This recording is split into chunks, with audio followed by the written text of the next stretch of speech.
Morning students, this is our lecture number 8th। Second unit start है यहाँ से। तो पहली यूनिट में हमने जस्ट इंट्रोडक्शन पढ़ा था नॉन कन्वेंशनल मशीनिंग प्रोसेस के बारे में, और उसके बाद फिर नॉन कन्वेंशनल मशीनिंग प्रोसेस में क्या होता है, कितने तरह की होती हैं, क्या क्या डिफरेंस होते हैं, उस सब के बारे में पढ़ा था।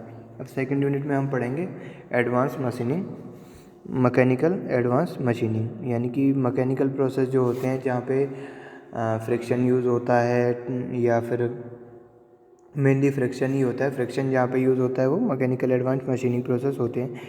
और टूल वर्क पीस और टूल के बीच में जो मटेरियल रिमूव होता है वो फ्रिक्शन की वजह से होता है। तो इसमें सबसे पहला जो हमने पढ़ा था क्लासिफिकेशन में लास्ट यूनिट में, सबसे पहले था एब्रेसिव जेट मशीनिंग। इसमें क्या होता है, एब्रेसिव पार्टिकल्स की बम्बार्डमेंट करवाई जाती है मटेरियल के ऊपर। ये बेसिकली हम दो तरह से पढ़ते हैं, एक एयर में एब्रेसिव पार्टिकल्स मिक्स किए जाते हैं और एयर को प्रेशराइज करके हम बम्बार्डमेंट करवाते हैं उनकी, या उनको फॉल करवाते हैं वर्क पीस के ऊपर, और वर्क पीस से मटेरियल साइड बाय साइड या धीरे धीरे प्रोसेस में रिमूव होना शुरू होता है। तो एब्रेसिव जेट मशीनिंग में क्या होता है, in abrasive jet machining abrasive particles are made to impingement का मतलब होता है कि फॉल करवाना या बम्बार्डमेंट करवाना या गिराना किसी मटेरियल के ऊपर on the work material at high velocity, very high velocity से ये करवाया जाता है। तो हाई वेलोसिटी बनाने के लिए पहले हम एयर को कंप्रेस करते हैं, एयर को कंप्रेस करने के मतलब प्रेशराइज करते हैं एयर को कंप्रेसर के थ्रू, और फिर उससे फॉल करवाते हैं। The jet of abrasive particles is carried by the carrier gases और एयर, या तो एयर होगी या कैरियर गैसेज होंगी। कैरियर गैसेज में हम इनर्ट गैसेज यूज़ कर सकते हैं जो कि रिएक्ट ना करें, एब्रेसिव पार्टिकल्स को लॉस ना पहुँचाएँ किसी भी तरह का।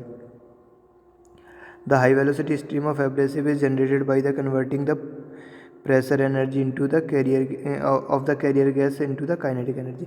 पहले प्रेशराइज करते हैं हम, प्रेशराइज करने के बाद प्रेशर राइज हो जाता है जब, तो उसको जो प्रेशर एनर्जी उसको हम काइनेटिक एनर्जी में कन्वर्ट करते हैं। उसके लिए हम प्रोसेस यूज़ करते हैं या बर्नौलीज इक्वेशन या कंटिन्यूटी इक्वेशन, जिसमें एरिया कम होगा तो वेलोसिटी बढ़ जाएगी और प्रेशर धीरे धीरे कम हो जाएगा,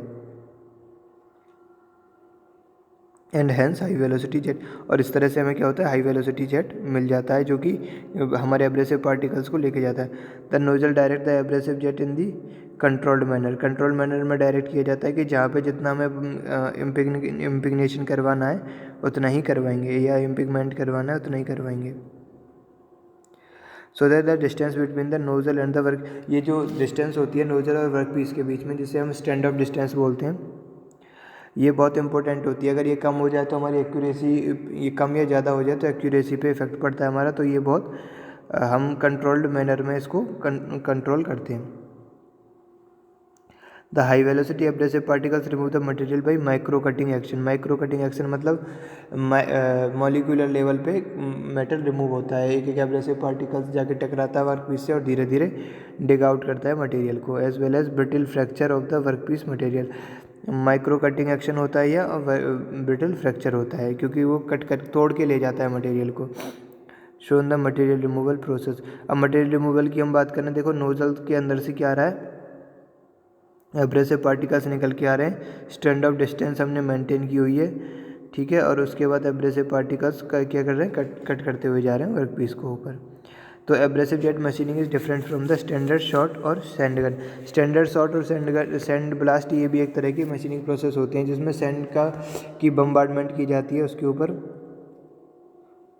उसमें क्या होता है, वो थोड़ा मतलब कंट्रोल मैनर में नहीं होता, और उसमें जो प्रोसेस होता है वो होमोजीनियस नहीं होता, ठीक है। तो इसमें क्या होता है, fine abrasive grits are used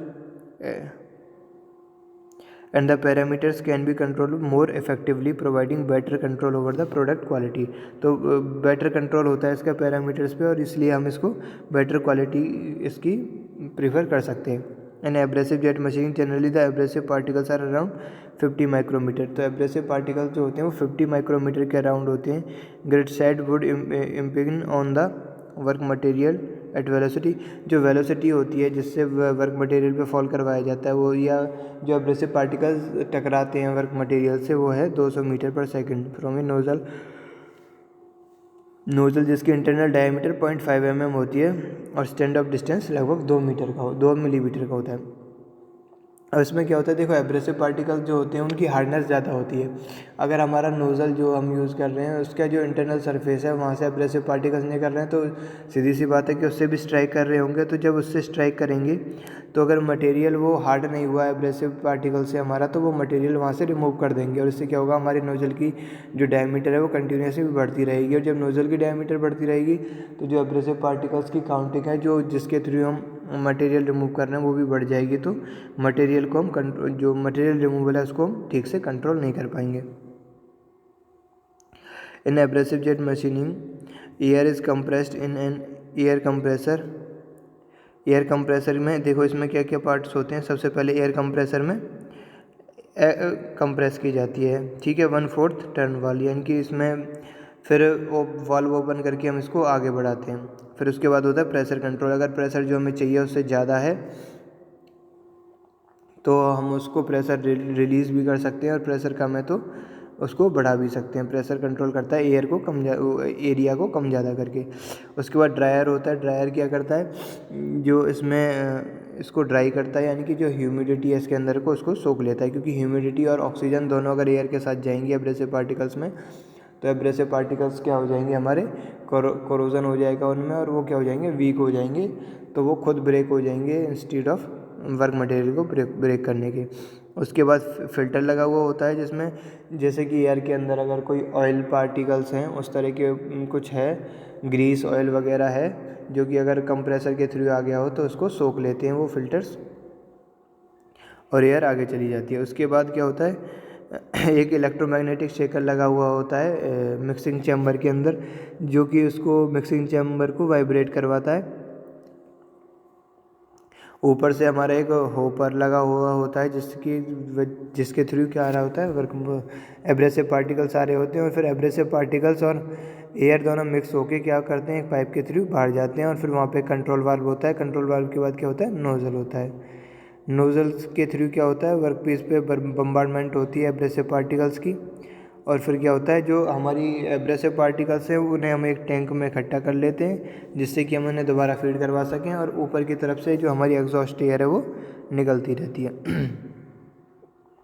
तो ये पूरा प्रोसेस है हमारा एब्रेसिव फ्लो मशीनिंग का, जो कि मैंने डायग्राम्स के थ्रू किया है एक्सप्लेन। अब प्रोसेस पैरामीटर्स क्या होते हैं जिनको हम कंट्रोल करके हमारी मटेरियल रिमूवल रेट या सरफेस फिनिश को कम या ज़्यादा कर सकते हैं। तो एब्रेसिव पार्टिकल्स हैं, सबसे पहले तो मटेरियल कौन कौन सा ले रहे हैं एब्रेसिव पार्टिकल की सबसे इंपॉर्टेंट चीज़, क्योंकि मटेरियल क्या है, एल्यूमिनियम ऑक्साइड है, सिलिकॉन कार्बाइड है, ग्लास बीड्स हैं, किस तरह का हम मटेरियल ले रहे हैं। फिर उसके बाद आती है शेप की बात करें, अगर इरेगुलर शेप है तो क्या असर होगा उसका, और स्फेरिकल शेप है तो क्या असर होगा। फिर अगर हम साइज़ की बात करें तो साइज़ क्या है, 10 माइक्रोमीटर से 50 माइक्रोमीटर। मास फ्लो रेट क्या होता है, 2 से 20 ग्राम पर मिनट। अब अगर हम कैरियर गैस की बात करें तो कंपोजिशन क्या है उसकी, टोटली एयर है, CO2 है, N2 है, या मिक्सिंग है इन सब की। डेंसिटी क्या है उसकी, डेंसिटी पे डिपेंड करेगा कि वो किस तरह से पार्टिकल्स को मूव करवा के ले जाएगी, क्योंकि जब हम प्रेशर एनर्जी को क्या कहते हैं काइनेटिक एनर्जी में कन्वर्ट करते हैं तो उसके लिए हम बर्नौलीज इक्वेशन यूज़ करते हैं कि जहाँ पे टोटल एनर्जी का सम कांस्टेंट रहता है। तो इसलिए अगर डेंसिटी ज़्यादा होगी तो उसके हिसाब से हम कन्वर्ट कर सकते हैं उसको। उसके बाद बात करते हैं प्रेशर, फ्लो रेट, ये सब कैरियर गैस के ऊपर डिपेंड करता है कि क्या क्या होंगे। अब पहले हमने बात की थी एब्रेसिव जेट की, एब्रेसिव पार्टिकल्स की, अब हम बात कर रहे हैं एब्रेसिव जेट की। तो वेलोसिटी कितनी है, मिक्सिंग रेशियो क्या है, स्टैंड ऑफ डिस्टेंस क्या है, और इम्पिगमेंट एंगल क्या है, किस एंगल से उनको फॉल करवाया जा रहा है। उसके बाद नोजल में क्या है, मटेरियल, ठीक है, मटेरियल अगर हमारा सॉफ्ट हुआ एब्रेसिव पार्टिकल से तो वो उसे रिमूव कर देगा, इसलिए हमें हार्ड चाहिए। डायमीटर क्या है और लाइफ क्या होगी नोजल की। इम्पोर्टेंट कैरेक्टरिस्टिक्स क्या क्या हैं जो हमें फाइंड आउट करनी होती हैं इनको वेरी करवा के। सबसे पहले तो मटेरियल रिमूवल रेट क्या है, मशीनिंग एक्यूरेसी क्या है, और लाइफ ऑफ द नोजल क्या है, जितनी ज़्यादा नोजल की लाइफ होगी।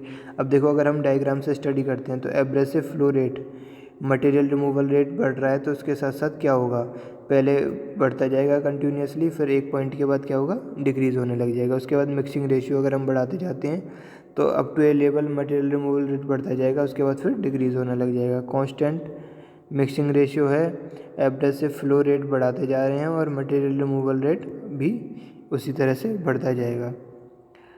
यानी कि अगर हम सिंपल सी बात है एब्रेसिव फ्लो रेट बढ़ा रहे हैं तो इसका मतलब वेलोसिटी बढ़ाते जा रहे हैं, मतलब मिक्सिंग रेशियो वही है कि उतनी एरिया में उतने ही एब्रेसिव पार्टिकल्स मिक्स हो रहे हैं, बट हो क्या रहा है इसमें हमारे जो हमारी इंटेंसिटी है वो बढ़ती जा रही है टकराने की। तो गैस का प्रेशर बढ़ाने से भी क्या होगा, मटेरियल रिमूवल रेट बढ़ जाएगा। ठीक है। अब देखो जैसे जैसे हम स्टैंड ऑफ डिस्टेंस बढ़ाते जाते हैं तो क्या होता है, हमारा जो ये एरिया है, रीजन है, वो क्या होगा, बढ़ता जाएगा। तो इससे क्या होगा, पहले हमारा स्टैंड ऑफ डिस्टेंस बढ़ाने से क्या होगा, बढ़ेगा मटेरियल रिमूवल रेट, उसके बाद फिर कांस्टेंट हो जाएगा और फिर धीरे धीरे कम होना लगेगा। ठीक है। तो ये था एब्रेसिव फ्लो मशीनिंग के बारे में। अब इसके जो ग्रिड का स्ट्रक्चर होता है, किस तरह का होता है, एब्रेसिव पार्टिकल्स किस तरह मशीनिंग करते हैं, वो हम अगले लेक्चर में स्टडी करेंगे। Okay, thank you.